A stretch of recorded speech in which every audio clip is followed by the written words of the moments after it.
Next up, we have a senior from Port Hadlock. He grew up in Anacortes when Anacortes was a huge fishing town and started at 8 working on boats, and every summer when he was in high school, and then kept on doing it. He also started writing poetry around that time, and so he's going to be giving us some of that too, since he didn't bring a sockeye.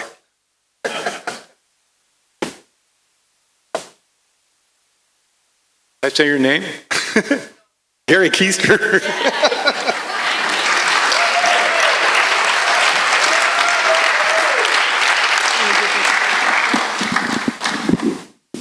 It's kind of hard to believe that it was almost 70 years ago when I threw my first pair of hip boots on my grandfather's boat. But for the next 20-some years, I kept a journal, and a lot of my writings now are taken from what I observed over those years, and especially from the different men that I met. A lot of them were coming back from the Second World War, and there were a lot of issues and some very interesting times aboard those boats. This first poem I have is about a Native American fisherman out of Hoona, Alaska, who was, in fishing terms, was a top highliner, one of the top fishermen in Southeast Alaska. Wise Joe White stands wide on the fog-enshrouded bridge, seiner adrift, awaiting the flood tide in Middle Bay. Currents and eddies are fierce in the laundry, and setting too early, the turbulence and hurly-burlies will drag the precious net underwater, wrapping and wringing it up like a dish rag. Joe studies the white water, swirling and churning, hemorrhaging energy as dense, creamy foam clings to the barnacle-laden rocks. Abruptly, the foam moves seaward. Joe grabs the wheel, signals crew, and spins the Jericho about at full throttle, waving the deckman to yank the Canadian release, discharging the 250 fathom seine into the torrent waters.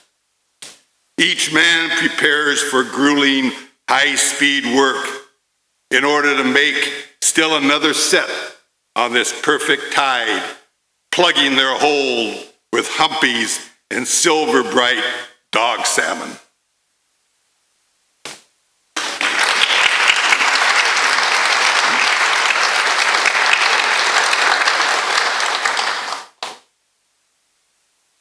This is another poem about a Native American man who grew up on Guimas Island, which was right across from Anacortes, where I grew up.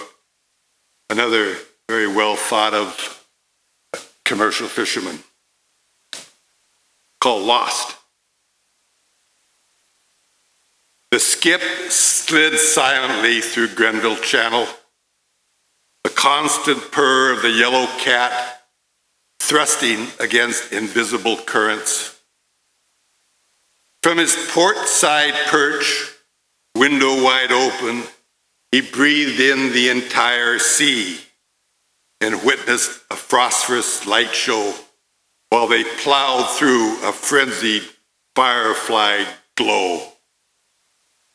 He worshiped it all, as did the ancestors, and he anxiously awaited the trip north to the abundant fishing grounds on Kodiak Island.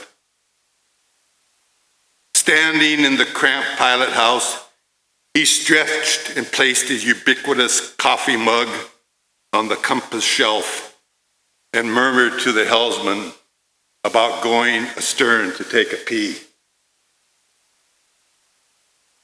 The skipper didn't return to the pilot house, and now only the icy Black Sea owns the mystery of back aft on a calm summer night in Grenville Channel.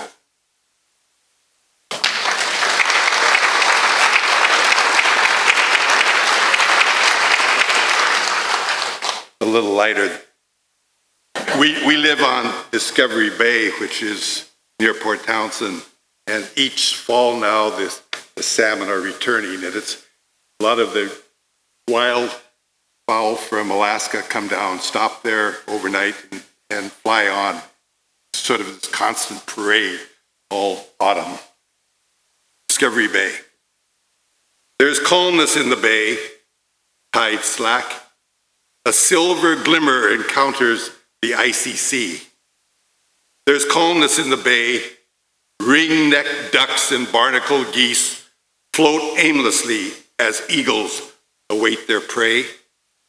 A dog salmon jumps, breaking white silence. There's calmness in the bay. Cumulus clouds hover imperceptibly above the quay as the blue moon ascends. There's calmness in the bay. Autumn flowers are gone and colored leaves fall away. Marsh grasses are dying. The silky summer days have vanished.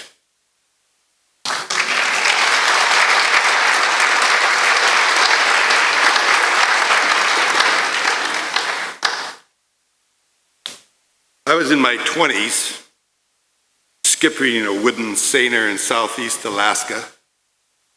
Rod was engineer, an old 59. He didn't speak about the war, his tank battalion command, or the massacres and atrocities. He just tended to work, saying little, but consuming black coffee and chain-smoking camels. Yet in the icy white of night, his horrid nightmares produced screams of agony and despair. Decades later, story revealed that back in 45, the Battle of the Bulge, his entire command was encircled and destroyed.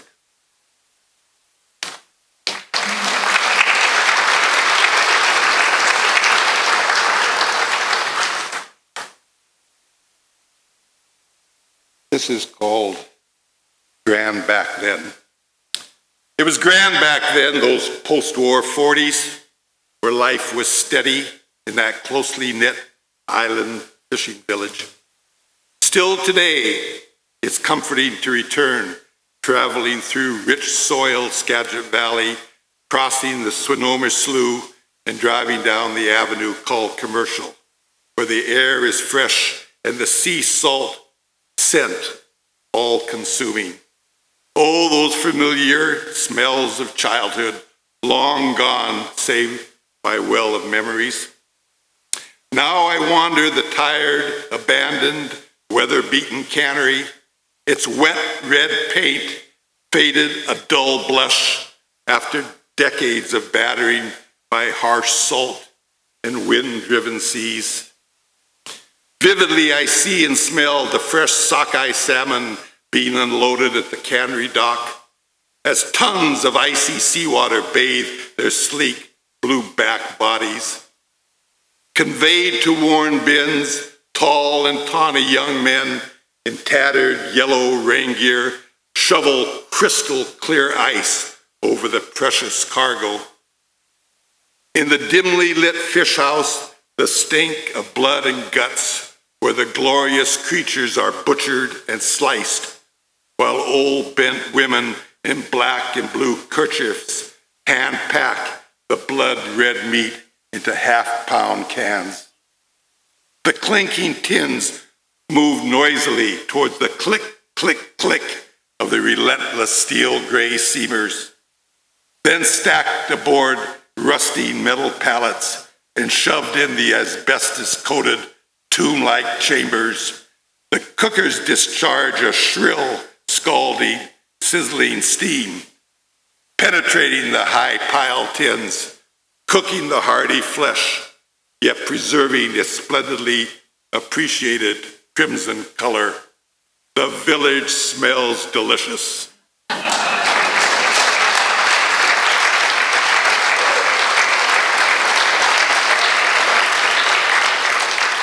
And my last poem will be The Ebb. He visited the rock on that stormy, stony shoreline for as long as he can remember. It rarely appeared to change, yet it did, little by little, at each ebb and flood, while the harsh sea whittled out the perfect pew for a boy and a granddad. Today he gazes solo regarding the curling white water, whispering beneath his black rubber boots, recalling how the sea had fashioned him, sailing with the old man from Puget Sound to the Gulf and out west to the punishing Bering Sea.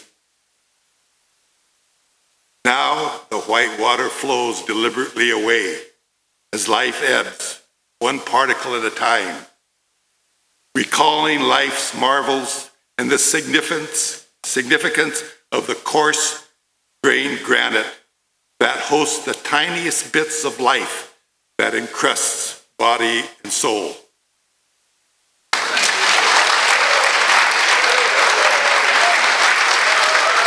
Thank you for coming tonight.